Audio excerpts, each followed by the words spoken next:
Welcome back. Lung cancer is the leading cause of cancer deaths, and November is Lung Cancer Awareness Month. The disease doesn't just impact smokers either. Research shows a growing number of people who have never smoked are also being diagnosed. Here to talk more about that is Dr. Shenton Shaw with the American Cancer Society.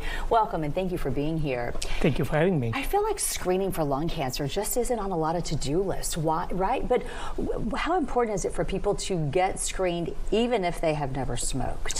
So the lung cancer is definitely very prevalent in the smoking. Obviously patients who have history of smoking definitely should get screened because that can help save lives. Yeah. So anybody with the ages of 50 to 80 who have 20-pack-year history of smoking should get annual CT scan. That can help capture those cases early where the cancer is still curable. Patients who have cancer sometimes are totally asymptomatic in the earlier stages. So that's why screening is very important.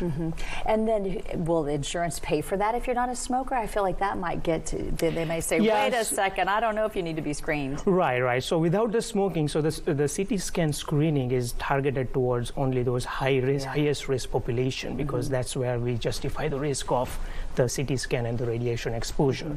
So those patients are definitely highest at risk and should be screened. What are some other risk factors besides smoking for lung cancer?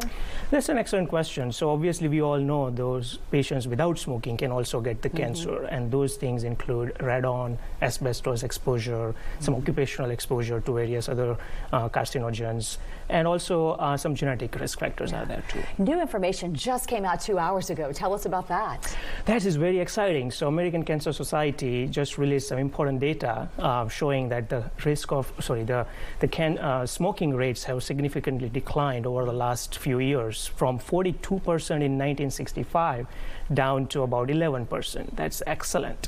However, the troubling news is that the rise in e-cigarette use, which is also not safe. I see some patients who get kind of transition to e-cigarettes from the smoking, but then they get addicted to both, which is even more harmful. This is a call to action, though, isn't it? What is that? What do you hope people will do with this information? Well, the goal is that we spread more and more awareness with this. Hopefully, smoking cessation is the most important goal we can achieve because that saves lives, because these are the cases that can totally be preventable. And by smoking cessation and healthy lifestyle, we can expect lung cancer cases to decline significantly over the next few years. I certainly hope that's the case. Dr. Shaw, thanks for taking time from American Cancer Society. Great to talk to you. And thanks for telling us about the new report just out. Thank you for having me.